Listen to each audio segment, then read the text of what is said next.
Hello friends, hope you are good. This is our lecture number 11th of Auto System Technology, and this is the last lecture of this unit.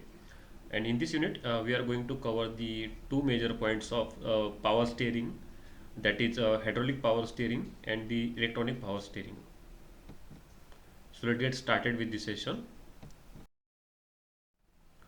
So power assisted steering.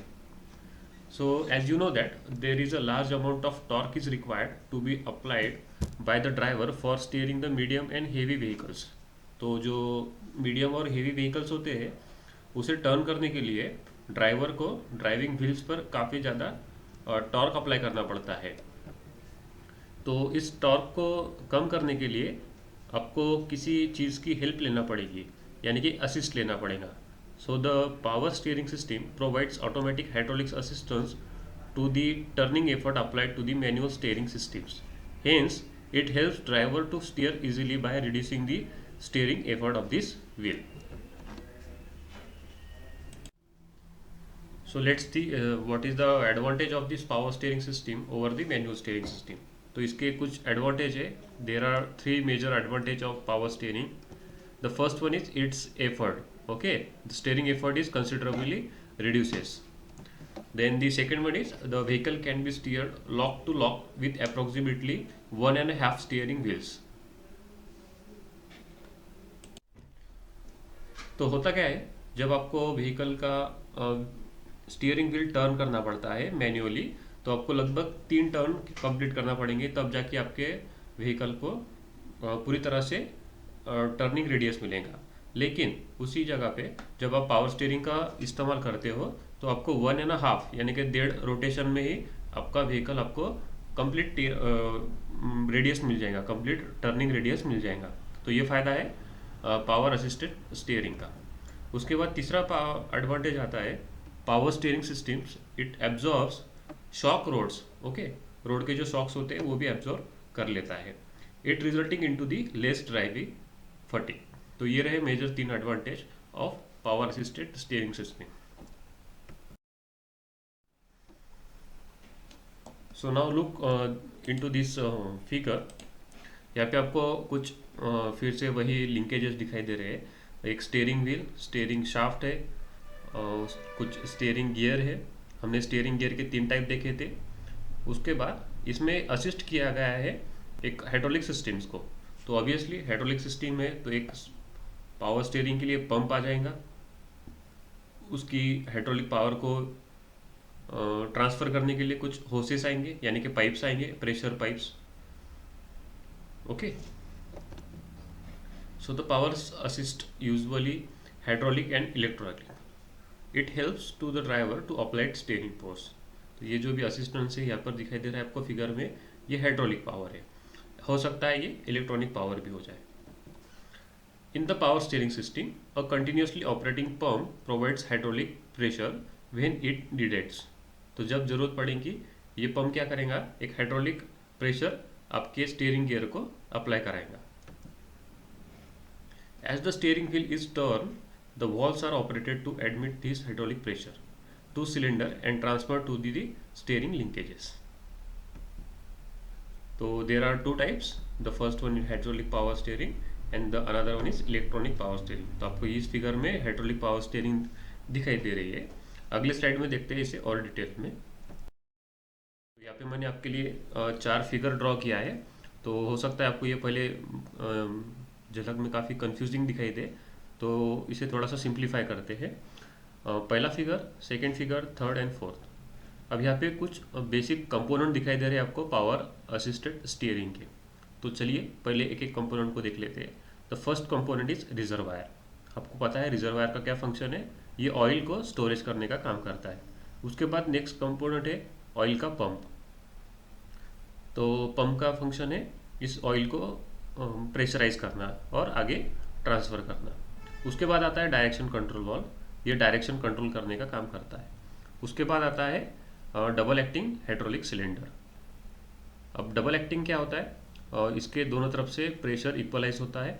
जैसे ये cylinder नीचे इसको यानी कि left side को अपन move करेंगे तो इसके अपोजिट साइड में प्रेशर का लॉस होता है और उसके अपोजिट साइड में प्रेशर इंक्रीज होता है एंड वाइस वर्सा। तो ये बेसिक कंपोनेंट है इस पावर असिस्टेड स्टीयरिंग के, reservoir, oil pump, direction control valve और डबल एक्टिंग हाइड्रोलिक सिलेंडर। अब ये जो डबल एक्टिंग हाइड्रोलिक सिलेंडर है ये कनेक्टेड होता है आपके स्टीयरिंग गियर के साथ।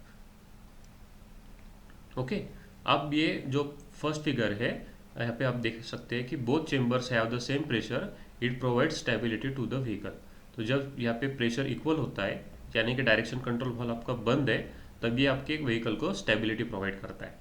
अब ये भी जो भी फर्स्ट फिगर है इस सिस्टम में प्रेशर ट्रांसफ़र नहीं हुआ है। देखिए आप यहाँ से देख सकते हैं ये जो रेड एरो दिखाई दे रहा है आपको, यहाँ पे स्टॉप हो चुका है, इसके आगे कोई भी हाइड्रोलिक असिस्टेंस नहीं हो रहा है, यानी कि आपके जो भी अभी व्हीकल है वो मैन्युअली ही चल रहा है। अब सेकंड फिगर को नोटिस कीजिए,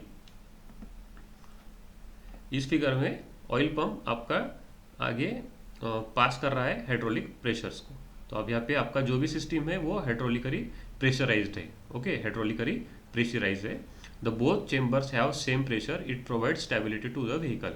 पहले इस फिगर में क्या था, आपकी जो भी सिस्टम थी वो हाइड्रोलिकली प्रेशराइज नहीं थी। सेकंड सिस्टम क्या है, हाइड्रोलिकली प्रेशराइज है। तो ये दो मेजर डिफरेंस है फर्स्ट और सेकंड फिगर का। अब आते हैं तीसरे फिगर पे, जब आपको व्हीकल को टर्न करना होता है लेफ्ट साइड में। ओके, और ये फोर्थ फिगर में आपको दिया है जब आपको व्हीकल टर्न करना होता है राइट साइड में। तो देख लेते आपको, जैसे इसको जिस डायरेक्शन से टर्न करना है उसी डायरेक्शन से आपको क्या करना पड़ेगा, आपका डायरेक्शन कंट्रोल वॉल्व घुमा देना पड़ेगा।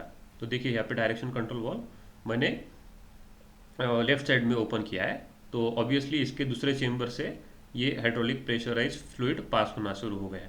जैसे ये पास होगा तो ये आपके डबल एक्टिंग हाइड्रोलिक सिलेंडर को लेफ्ट साइड में मूव करेगा। ओके, सॉरी, राइट साइड में मूव करेगा। उस वजह से आपका जो स्टीयरिंग व्हील है यहाँ पे दिखाई दे रहा है आपको, ये वाला और ये वाला, ये आपके लेफ्ट साइड में मूव हो जाएंगे।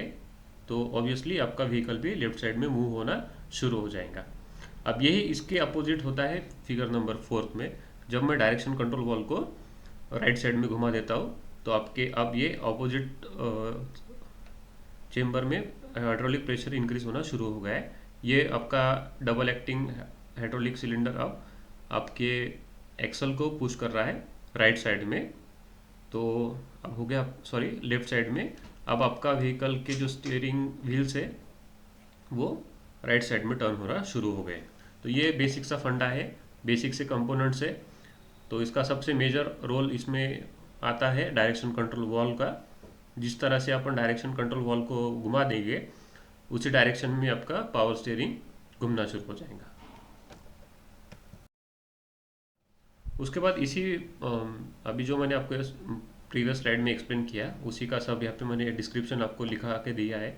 तो आप इस वीडियो को पॉज करके ये सारा डिस्क्रिप्शन एक बार पढ़ लीजिए, क्योंकि अगर मैं सारे पॉइंट्स फिर से एक्सप्लेन करना शुरू कर दूँ तो ये लेक्चर्स काफ़ी लेंदी और बड़ा हो जाएगा। ये चारों फिगर्स मैंने फिर से आपको यहाँ पे ड्रॉ करके बता दी है। आपको अब यहाँ पे एक बात याद रखनी है, एक्चुअली यहाँ पे प्रेशर होता कितना है। तो ये प्रेशर होता है आपका 7 megapascal. Okay, it is a 7 megapascal. और एक बात आपको याद रखनी है कि ये पंप जो रन होता है वो होता है इंजन के पावर से। तो आपका hydraulic pump is driven by the engine bye means of belt. तो ऑब्वियसली जब भी आपका व्हीकल स्टेडी कंडीशन में होगा, इंजन ऑफ कंडीशन में होगा, तो हाइड्रोलिक प्रेशर आपका पास नहीं होगा। आपको हाइड्रोलिक प्रेशर पास करने के लिए सबसे पहले आपका इंजन रन करना पड़ेगा। ओके, तो ये सारी चीज़ें रही हाइड्रोलिक असिस्टेड स्टीयरिंग के बारे में। उसके बाद सेकेंड टाइप आता है इलेक्ट्रॉनिक पावर स्टीयरिंग। अब यहाँ पे मैंने एक बेसिक फिगर आपको ड्रॉ करके दिया है। स्टीयरिंग व्हील है, स्टीयरिंग कॉलम है, उसके बाद स्टीयरिंग कॉलम पे एक टॉर्क सेंसर अप्लाई किया जाता है जो कि सेंसर आपको आपके पास करता है कंट्रोलर के पास, और ये कंट्रोलर इसको अप्रोप्रिएट वोल्टेज में कन्वर्ट करा के मोटर को पास करा देता है, और ये मोटर आपको स्टीयरिंग कॉलम को टर्न करने में असिस्ट करती है। तो ये बेसिक फंडा है इलेक्ट्रॉनिक पावर स्टीयरिंग का। Electronic power steering, it works with the help of an electric motor and control unit which has some sensor. तो ये आपका हेल्प कर किस तरह से रन कर रहा है, कंट्रोलर की हेल्प से और मोटर की हेल्प से, जो आपको इसे सेंसर से जो भी सेंसेस प्रोवाइड किए जाएंगे उस हिसाब से आपका मोटर आपको टर्निंग में हेल्प करेगा। It consist of 2 sensor, the first one is torque sensor, that converts the steering torque input and its direction into voltage signals. The second one is rotational sensors that converts the rotations and the direction into voltage signals, and it is located on the input shaft of the steering gear. तो यहाँ पे दो sensors का इस्तेमाल किया जा रहा है। पहला है टॉर्क सेंसर जो कन्वर्ट कर रहा है टॉर्क को, और दूसरा है रोटेशनल सेंसर जो कन्वर्ट कर रहा है आपके व्हीकल के व्हील के रोटेशंस को, ओके, ड्राइविंग व्हील के रोटेशंस को। The motor runs on the battery and will use electric power to assist the movement of the steering when the driver turns the wheel. तो आप यहाँ पे क्या हो रहा है, ये मोटर जो भी हो रही है वो रन कैसे हो रही है, बैटरी पे। तो इसीलिए इसे हम कह रहे हैं कि ये इलेक्ट्रिकल हो रहा है, ठीक है ना, इलेक्ट्रिकल कंपोनेंट यूज़ कर रहा है, लेकिन उसे रन कौन कर रहा है, कंट्रोलर, यानी कि कुछ इलेक्ट्रॉनिक चीज़ें कंट्रोल कर रही है, कुछ सेंसर कंट्रोल कर रही है। तो इसी वजह से इस सिस्टम को आप इलेक्ट्रॉनिक पावर स्टीयरिंग कहते हैं। अब आपको समझ गया होगा इस सिस्टम को हम इलेक्ट्रॉनिक क्यों यूज़ कर रहे हैं। मोटर है, मोटर इलेक्ट्रिक कंपोनेंट है, लेकिन मोटर को रन कौन कर रहा है, battery, okay. The inputs from the steering sensor and the vehicle speed sensors are sent to this microprocessor control unit, यानी कि ये controller where these are compared with the program force assisted map, okay. तो हो रहा क्या है, आपके जो भी इनपुट्स मिला रहे इस कंट्रोलर को, उस डायरेक्शन से आपका मोटर टर्न हो रहा है। तो आइए देख लेते हैं कि एडवांटेज क्या है इलेक्ट्रॉनिक पावर स्टीयरिंग के over hydraulic power steering system. तो सबसे पहला है it is a simple in construction due to elimination of hydraulic system. तो ऑब्वियसली हम पावर स्टीयरिंग सिस्टम में हाइड्रोलिक सिस्टम का इस्तेमाल नहीं कर रहे, तो जो भी हाइड्रोलिक सिस्टम के कंपोनेंट्स है जैसे reservoir, oil pump, direction control wall, वो सब सारे निगलेक्ट हो जा रहे हैं पंप पे, हॉसेस, ओके। तो उस वजह से ये सिंपल कंस्ट्रक्शन बन जा रहा है। उसके बाद no need for the engine to provide mechanical power for steering. तो ऑब्वियसली जो हम इंजन की पावर ले रहे थे पंप को यूज़ करने के लिए, वो वहाँ पे आपको यूज़ करना नहीं पड़ रही है, तो इसकी आपकी इंजन की एफिशिएंसी लॉस नहीं हो रही है। Obviously no problem of leakage of fluid, then energy loss being consume only while steering, this means lesser fuel consumption and CO2 emissions. Steering assistance available even when the engine is not running। हाँ, ये काफ़ी important point है। देखिए, हमें जब hydraulic system को run करना था तब हमको इंजन मस्ट था उसे ऑन करना। इस कंडीशन में आपको ऐसा कुछ नहीं है, क्योंकि आप जो भी आपका इलेक्ट्रॉनिक मोटर चला रहे हैं वो किसकी हेल्प से चला रहे हैं, बैटरी की हेल्प से। तो इसका मतलब क्या हो रहा है कि आपको इंजन को रन करने की कोई ज़रूरत नहीं। While steering manually, lesser force is required compared to the hydraulic system since there is no fluid to the force through the valves। तो आप जब मैनुअली स्टीयरिंग इस्तेमाल कर रहे हो, यानी कि गाड़ी के इंजन की ऑफ कंडीशन में, तो आपको ज़्यादा फोर्स की ज़रूरत नहीं पड़ेगी इलेक्ट्रॉनिक पावर स्टीयरिंग में। उसके बाद modular design and the integrated controller reduces the assembly time and provides design and packaging facility, okay. तो ये इंडस्ट्री पॉइंट ऑफ व्यू से काफ़ी इम्पोर्टेंट पॉइंट है, 7th नंबर। आप जितना लेस कंपोनेंट यूज़ करोगे सिस्टम में, उतना ही जल्दी असेंबल होगा आपका व्हीकल, और काफ़ी आसान डिज़ाइन और पैकेजिंग हो जाएगी। उसके बाद 8 नंबर का पॉइंट है being electronically controlled cost effective advance steering, it features are possible such as variable effort steering, assisted return to centre, steering damping capacity. तो ये सारे और इसके बेनिफिट्स हैं। तो ये रहा advantage of electronic power steering over hydraulic power steering system. So आज के लेक्चर में हम यही तक देखते हैं। इसी लेक्चर के साथ हमने ये यूनिट कंप्लीट कर लिया है, तो आने वाले लेक्चर में हम एक नया यूनिट स्टार्ट करेंगे। तो आज के लेक्चर के बारे में आपको कोई भी डाउट हो तो आप मुझे पूछ सकते हो। Till then we will stop here.